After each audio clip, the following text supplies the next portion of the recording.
Simples, confiável e mortal. Essas três qualidades descrevem com perfeição uma das armas mais reconhecidas da Segunda Guerra Mundial, a metralhadora MG-42.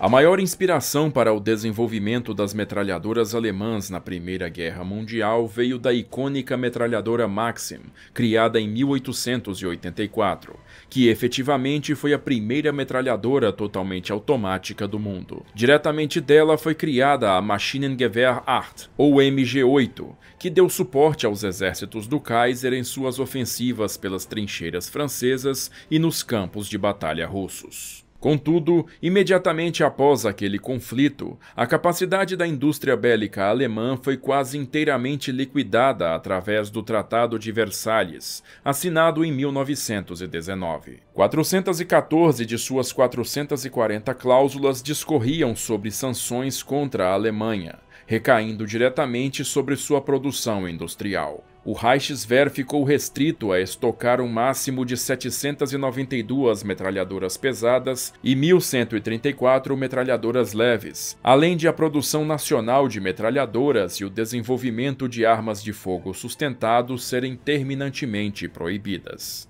A crise política e econômica gerada pelas limitações impostas em Versalhes foi terrivelmente agravada 10 anos depois com a crise financeira de 1929, que causou sérios danos aos cofres do mundo todo, mas com especial destaque para a Alemanha, levando, em 30 de janeiro de 1933, Adolf Hitler ao cargo de chanceler. Como um dos seus principais objetivos era tornar viável a conquista do Lebensraum, ou espaço vital para o povo alemão, Hitler priorizou a revitalização da indústria de armamentos da nação, ignorando as restrições de Versalhes. Como parte de um programa de revitalização militar ainda totalmente ilegal e clandestino, os militares alemães buscaram caminhos criativos para poderem contornar as restrições impostas pelo tratado. O exército recorreu a projetos e engenharia de armas inovadores em busca da Einheitsmaschinengewehr, ou metralhadora universal, um conceito que reunia numa única arma as funções de metralhadora leve e pesada, ampliando a versatilidade da infantaria num combate futuro. Contornando a proibição, projetistas de armas alemães mantiveram-se atualizados trabalhando no exterior e agora contariam também com diversos tipos de assistência estrangeira. E na esteira desse projeto de revitalização nasceu a Maschinengewehr 34, ou MG-34, que pelos anos seguintes seria a metralhadora padrão do exército alemão. Contudo, embora a MG-34 fosse confiável e dominante no campo de batalha, não era uma arma perfeita, pois apresentava algumas particularidades que acabavam tornando-a ineficiente em determinadas situações. Seus mecanismos complexos e seus métodos de produção, que dependiam principalmente de ligas metálicas e processos de usinagem caros, não eram ideais para a produção rápida sob pressão, nem para o melhor aproveitamento das matérias-primas fornecidas para sua confecção. Além disso, a MG-34 apresentava queda de desempenho em ambientes sujos e esquálidos, com excesso de poeira e gelo, o que tornava seu mecanismo de disparo propenso a falhas. Somente a manutenção recorrente e o uso da arma escrupulosamente limpa poderiam impedir tais falhas, mas essas premissas eram imensamente difíceis de serem mantidas no campo de batalha. Preocupações com custo e confiabilidade culminaram já em 1937, quando 3 empresas foram contratadas para desenvolver uma nova metralhadora universal, com foco na simplificação do design e produção, tornando a arma mais eficiente e com melhor custo-benefício. Das 3 empresas envolvidas no processo, Metall- und Lackierwaffenfabrik Johannes Grossfuss, Rheinmetall Borsig e Stibgen, a Grossfuss acabou apresentando o design mais promissor, apesar de não contar com nenhuma experiência no design e produção de armamentos, com a produção da empresa sendo majoritariamente direcionada para a confecção de lampiões de metal estampado. O homem que teve a responsabilidade de criar a nova arma, o Dr. Werner Gruner,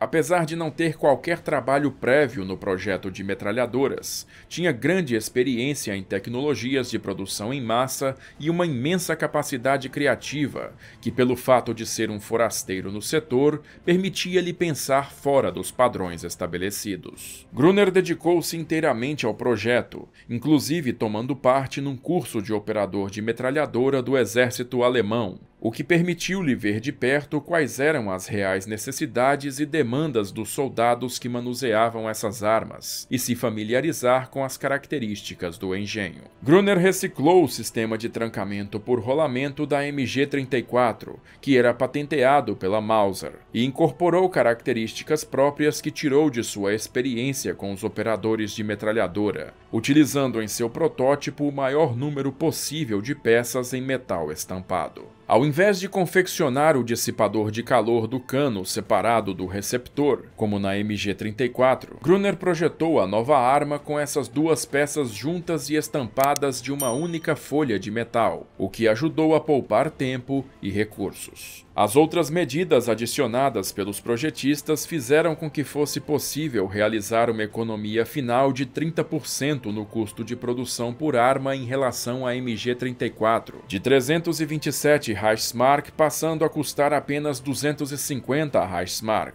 além de uma redução de 50% na matéria-prima requerida e no tempo de produção, visto que as 150 horas para se produzir a MG-34 foram eventualmente reduzidas para 75 horas de trabalho na nova arma. O armamento resultante, apresentado em fevereiro de 1939, foi batizado MG-39. Foi incorporado um mecanismo ultra-rápido de troca do cano e um inovador mecanismo de disparo travado por rolos, que dava à metralhadora a impressionante cadência de mais de 1000 tiros por minuto. Embora externamente ainda parecida com a MG-34, a MG-39 teve seu funcionamento também extremamente simplificado, podendo ser alimentada apenas por uma fita de munição ou um magazine em formato de barril chamado Gurtrommel, que levava 50 munições. Uma série de pré-produção de 1.500 exemplares foi encomendada para testes, que continuaram por 2 longos anos e incorporaram diversas mudanças estruturais,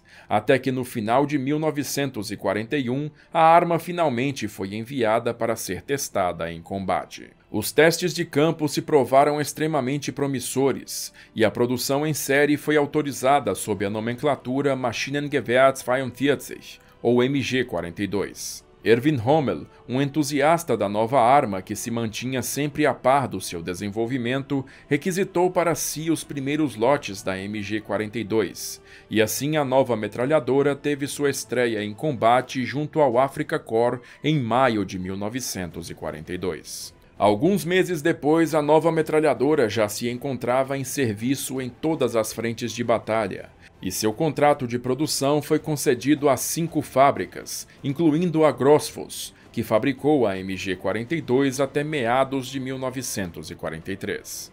Embora a MG-42 não fosse construída com o mesmo detalhismo da MG-34, tornou-se um exemplo quase perfeito da verdadeira arma de soldado, particularmente depois que seu projeto foi refinado pelos engenheiros da Mauser e se mostrou muito mais eficiente do que sua antecessora. A cadência de tiros da MG-42 era extraordinária para os padrões da época, com uma variação entre espantosos 1.200 a 1.500 tiros por minuto, apesar de existirem algumas versões limitadas com cadência reduzida ou mesmo ampliada. Esta alta cadência de tiro fazia com que o cano esquentasse muito mais rápido do que o da MG-34, e por conta das imensas temperaturas que atingia, poderia facilmente envergar, ou em casos mais extremos, até mesmo partir-se. Para solucionar esse problema, os operadores em campo começaram a realizar a troca do cano após efetuarem entre 350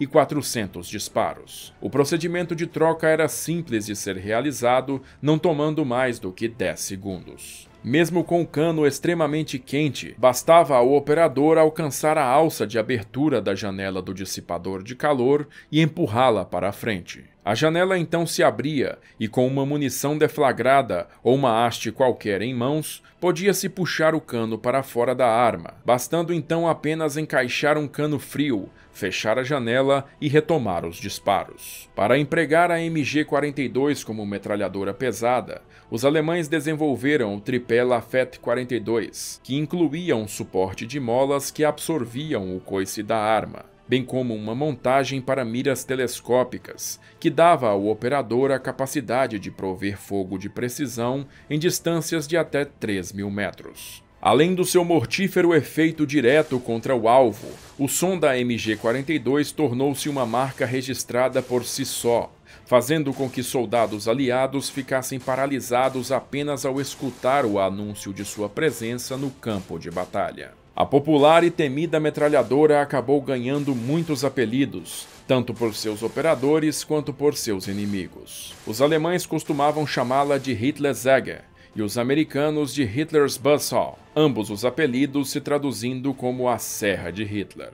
Um peculiar apelido, entretanto, foi o que a MG-42 ganhou dos soldados da Força Expedicionária Brasileira durante o último ano da guerra na frente de batalha italiana. O som das rápidas rajadas ecoando pelas montanhas dos Apeninos fez com que os brasileiros apelidassem a metralhadora de Lurdinha, uma referência à noiva de um dos combatentes, que trabalhava com uma máquina de costura elétrica que fazia um som similar. A MG-42 entrou em combate quando o Terceiro Reich já se encontrava em sua fase defensiva, e dessa forma, seus operadores se tornaram especialistas em paralisar grandes grupos de infantaria inimiga em ataque. Muitos desses soldados, como Eugen Flad, Kurt Bischoff e Eduard Hug, foram inclusive condecorados com a mais alta comenda alemã por bravura, a Cruz do Cavaleiro da Cruz de Ferro, por terem paralisado ou desmontado sozinhos gigantescas formações inimigas que avançavam contra as linhas alemãs. Um dos mais destacados desses foi um soldado de 20 anos de idade chamado Heinrich Severloh,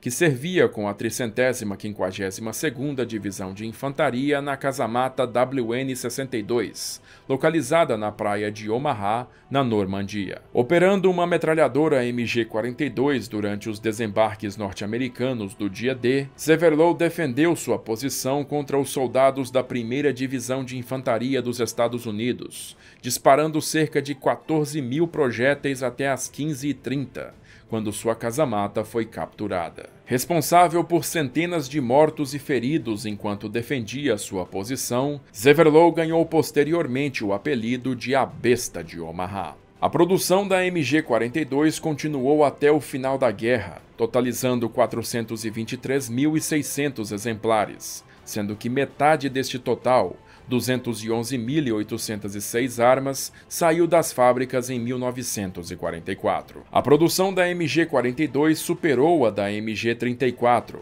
que mesmo mais complicada e mais cara, ainda assim continuou também sendo fabricada até a rendição alemã. Contudo, mesmo com a guerra cessada na Europa, ainda restaria muita vida para a MG-42. A qualidade do seu design e os enormes estoques de excedentes de guerra disponíveis na Alemanha significaram que a metralhadora logo seria adotada por novas e sedentas mãos, vendo ação em diversos conflitos nas décadas seguintes, como na Guerra da Argélia, guerras coloniais portuguesas e na Primeira Guerra do Congo. Seu projeto também foi fabricado sob licença no exterior por diversas nações, e mesmo copiado ilegalmente e fabricado pela Iugoslávia, sob a nomenclatura Zastava M53. A própria Alemanha Ocidental retomou o projeto em 1958 sob a nomenclatura MG1, e 10 anos depois, em 1968, surgiu a versão MG3,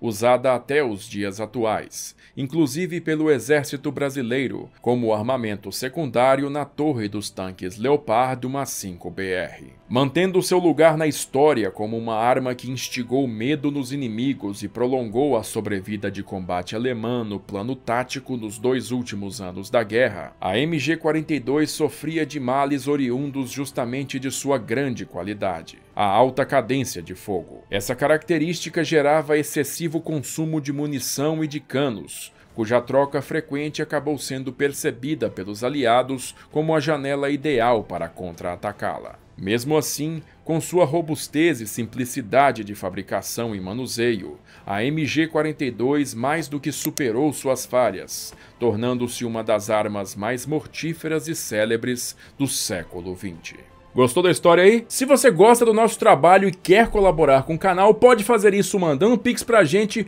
ou então colaborando lá no Apoia-se, porque dessa maneira você entra pro nosso grupo VIP do WhatsApp e discute as próximas pautas comigo. Eu já vou agradecendo a todo mundo que tá ajudando, mas em especial a esses camaradas aqui que são de primeira. E se você ficou curioso e quer comprar os livros que eu uso para fazer esses vídeos, vou deixando o link deles bem aqui embaixo. Por enquanto, assiste esses vídeos que eu selecionei para você, se inscreve aí no canal e badala o sininho para não perder as notificações quando eu postar mais vídeos. Eu vou ficando por aqui, agradeço novamente a sua audiência e aquele abraço da Sala de Guerra.